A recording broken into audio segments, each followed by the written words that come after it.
여러분 안녕하셨습니까? 양영태 TV의 양영태입니다. 미국군이 지금 참 대단하다는 걸 느낍니다. 이 트럼프 대통령이 주한미군 숫자를 거론하면서 한국의 호르무즈 파병을 재촉구했습니다.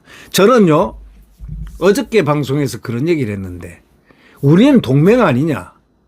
동맹이라는 국가 안보를 국가의 이익을 갖다가 담보를 전제로 깔고 볼 때 우리는 동맹과 같이 하지 않으면 절대로 국가 안보라든가 국가 이익을 가질 수가 없다. 갖기가 힘든 구조다. 그렇기 때문에 자 호르무즈에 우리가 60%인가 80% 70% 정도 그 이란산 이 원유를 가져오지 않느냐 이게. 그럼 우리도 거기에 또 우리는 청해 부대가 거기 이미 참가해 있지 않냐 이게 한 적이 있지 않느냐 이거. 그렇기 때문에 우리가 선제적으로 일본보다 선제적으로 말이지 파병한다. 우리는 당연히 파병한다. 그리고 이 선제적으로 했어야 되는 겁니다. 근데 일본이 먼저 한다 했습니다. 일본이 먼저 한다 했습니다. 왜요? 그것이 자기 국가 이익에 앞서 있고 미국과 함께 거기서 모든 국가 이익을 얻을 수 있다는 것을 확보했다는 다카이치 총리의 판단과 결단입니다. 근데 우리나라는 말이죠. 뭘 고민하고 고민 많이 하죠.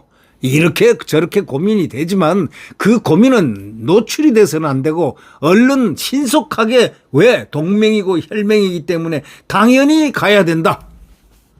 당연히 또 우리 그 국익이 지금 거기 상선들이 거기 호르무즈 거기에 60% 70% 되는 오일을 우리가 가져오지 않냐 이거야.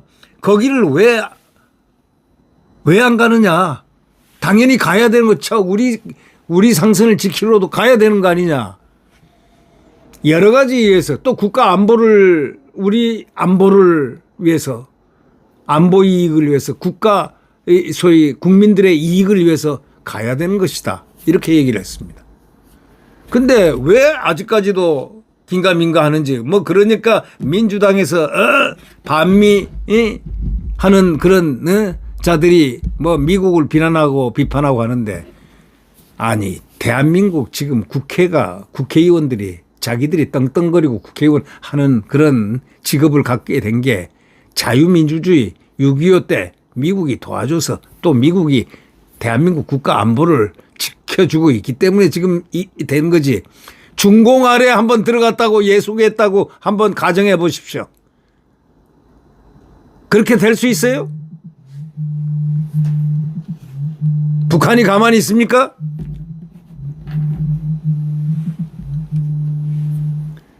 결국 트럼프 대통령이 주한미군 숫자를 거론하면서 한국 호르무즈 파병을 재촉구했습니다.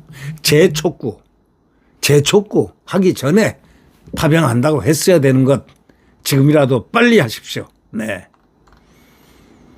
이것이 가장 중대한 문제인데 자 미국의 또 군인에 대해서 제가 오늘 이렇게 보다가 보니까 조선일보의 윤희영 기자가 쓴 아주 미국군 저는 미국군에 대해서 좀 잘 압니다. 네. 미국에서 군 입대는요 계층 이동의 사다리입니다. 내가 경제적으로 취약할 때 학교에 공부 돈이 없어서 못 갈 때 군대에 딱 들어갑니다. 군대 가서 2년 3년 딱 하게 되면 학비가 딱 나오고 예비역으로서 국가에 헌신을 한 그 기간만큼 그에 대한 페이버를 주고 사회적인 어떤 메리트를 줍니다. 그래서 군 입대가 계층 이동의 사다리라고 합니다. 미국의 현역 병력은 지금 약 133만 명이죠. 이게 전부 다가 징집제가 아니고요. 자원입대제입니다. 1973년부터 징병제 폐지했습니다. 강제 징집이 없이 스스로 지원하는 완전한 모병제 군대가 바로 미국 군대입니다. 여러분 아마 이걸 잘 알 듯 모를 듯 한 거겠지만 이거는 완전히 모병제 지원해서 가는 겁니다. 근데 우리나라 6.25 때 말이죠. 미군이 젊은이들이 여기 와가지고 얼마나 많이 전사를 했습니까? 4만 정도가 전사하고 상위 군인들까지 하면 말이죠. 10만 몇십만이 넘어갑니다. 다친 사람들. 이렇게 희생을 하고 헌신을 한 사람들이 1950년 6월 25일 우리나라를 도우러 미국에서 왔습니다. 그때 한국이란 나라는 뭐 지정학적 또는 무슨 뭐 외교적 가치가 없을 때입니다. 중공도 형편없을 때고 누더기 있고 모태동 시절 아닙니까? 소련 스탈린 시절 아닙니까? 그때 미국이 안 오려고 했었어요. 근데 이승만 대통령이 우리 좀 도와달라. 우리나라가 이렇게 절체절명하다. 이 공산주의자들이 이 나라를 지배하면 우리 국민들은 이제 억압 속에서 핍박 속에서 완전히 헐벗고 헐벗은 이런 상황에서 우리는 자유를 뺏기고 죽는다. 자유를 당신네들이 심어줬지 않느냐. 이래서 미군이 탁 와가지고 이 나라를 낙동강 그때 미군이 안 왔으면요. 인선 상륙작전이 없었으면은 이 나라는 벌써 인민민주공화국이 됐을 겁니다. 김정은 치하에서 말도 못하고 숨도 못 쉬고 야야야야야야야 지나가면 그냥 흔들고 눈물 흘리고 뭐 하는 모습들 많이 봤죠. 대한민국은 인간답게 살고 사람답게 사는 것은 다 우방국인 혈맹국인 미국의 도움이 있었기 때문입니다. 그런데 이 미국군에 대해서 한번 아까 잠깐 그 전엔 얘기했죠. 파병을 하려면 빨리 선제적으로 빨리 해서 우리 국가 이익과 안보 이익을 취해야 된다. 근데 뭐 민주당에서는 국회의원들이 반대하고 어디 더 민주 무슨 뭐 혁신인가 뭔가 뭐 반대하고 뭐 이렇게 참 가당치가 아니합니다. 예, 아까 그 얘기는 그 얘기고. 그럼 미국의 현역 병력은 얼마나? 133만. 예, 완전 모병제 군대. 전쟁에 동원될 수 있는 군에는 자발적으로 입대를 왜 할까? 바로 그거 한번 생각해 볼 필요가 있죠. 징집병도 아닌데 어째서 이란 공격 같은 가면 잘못하면 정말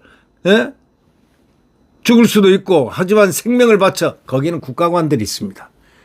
미국은요 국가관 나라를 위해서 헌신한 사람들에게는 모든 국가가 부여한다.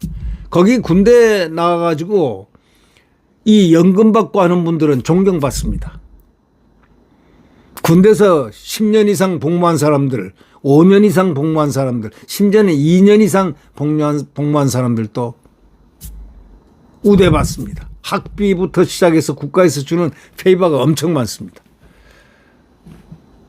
징집병도 아닌데 어째 이란 공격과 같은 전쟁터에 파병을 거부를 안 하죠? 거부가 어디 있습니까? 순순히 참전 명령에 따르는 바로 그것이 미국군의 전통이고 그들의 혼입니다. 그게 바로 오늘날의 미국을 만들어준 힘이 되는 겁니다. 미국 사회에서 군대는요. 그리고 또 두 번째 경제적 계층 이동의 사다리입니다. 그런 역할을 합니다. 대학 학비 마련이 어렵거나 공부를 할 수 없고 정말 변변히 취업도 못하는 고등학교 졸업하고 뭐 중학교를 졸업했던 아무런 취업 기회가 없는 그런 경우에 어떻게 하겠습니까? 군에 입대합니다. 신체 건강하고 국가관이 투철하면 되는 겁니다. 그래서 젊은이들에게 군복무가 현실적인 고난과 고통을 탈출할 수 있는 탈출구 역할을 합니다. 육군 제일 밑에 속된 말로 쫄병이라 하죠. 근데 최하위 계급이죠. 이병입니다. 이병 월급이 얼마인 줄 아십니까? 주거, 식비, 수당 포함해가지고 약 2,500에서 3,500달러입니다. 380에서 530만 원 수준입니다. 예. 제대 후에는 물론 현역 중에도요. 복무가 36개월 그러니까 3년 지나면 4년제 공립대 학비 전액을 대줍니다. 매월 주택지원금과 생활비 등을 지원받을 수 있습니다. 예. 학자금 대출은 최대 6만 5천 불까지 탕감해 줍니다. 의료비는요, 가족까지 거의 무료입니다. 주택 구입할 때는요, 계약금, 보험료를 면제시켜 줍니다. 예. 또 대출금은요, 이자가 최저금리를 보장해 줍니다. 20년 복무 군대를 해서 복무한 후에는 최종 기본급이 얼마인 줄 아십니까? 최종 계급의 기본급. 대령이다 하면 대령이 원래 내가 맨 마지막에 계급이 예를 들면 월급이 1,000만 원 받았다. 아니면 500만 원 받았다. 700만 원 받았다 하면 그거에 딱 50%를 죽을 때까지 평생연금으로 지급합니다. 이 군은 말이죠. 미국 군은 오늘날의 미국은 군이 만들었다 해도 과언이 아닙니다. 미국 대단한 나라입니다. 네. 군대는 민간에서 접하기 어려운 첨단 무기라든가 IT, 의료, 공학 전문 기술을 습득할 수 있는 공간입니다. 군에서 그 경력과 기술은 제대 후에 바로 항공사, 방산업체, 정보기관, CIA, FBI 이런데 절대적으로 유리하게 들어갑니다. 또한 군은 왜 국가를 위해서 헌신한 사람이고 국가를 위해서 분명히 자기를 바쳤던 국가관이 훌륭한 분이기 때문에 애국심이 강하기 때문에 그렇습니다. 또한 군은 리더십, 팀워크, 규율을 가르쳐주는 교육기관 역할도 합니다.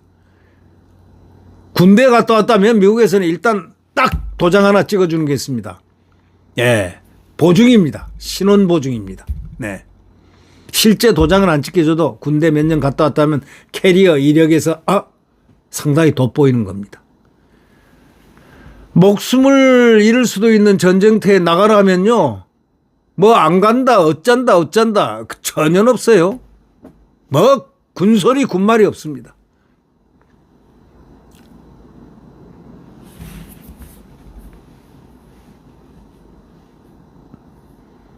군대 입대는요, 법적 계약에 따른 것이고 해당 계약은 일반 고용계약과 근본적으로 다릅니다. 미국의 통일 군사법전이라는 군 형법의 지배를 받습니다.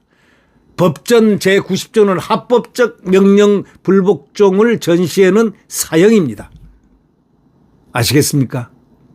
평시에는 최대 5년간 징역형 불명예제됩니다. 명시하고 있습니다. 군대는 군형법이 엄청 무섭습니다. 지키는 사람은 엄청 쉬운 것이고 안 지키는 사람은 엄청 엄벌입니다. 자원 입대했으니까 전쟁터에 가지 않겠다고 선언한 순간 탈령입니다. 명령 불복종. 군사법원에 기소됩니다. 미국의 모병제는 이 같은 선택과 의무의 절묘한 결합을 시켜서 짜여져 있는 정말 훌륭한 군대입니다.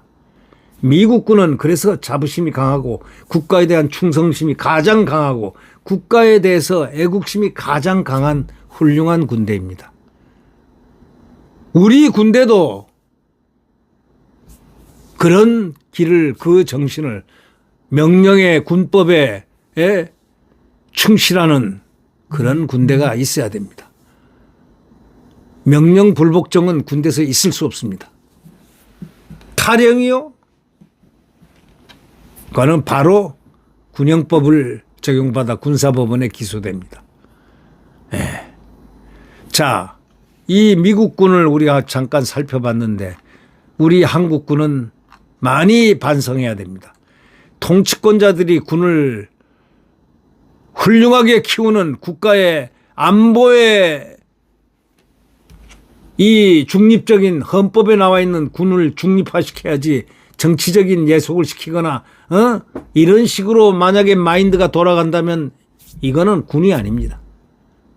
군은 언제라도 다시 새롭게 정립이 돼야 될 대한민국의 중추입니다. 국가를 지키는 힘입니다. 네, 구독 버튼과 엄지를 눌러주시면 대단히 감사하겠습니다. 여러분 안녕히 계십시오.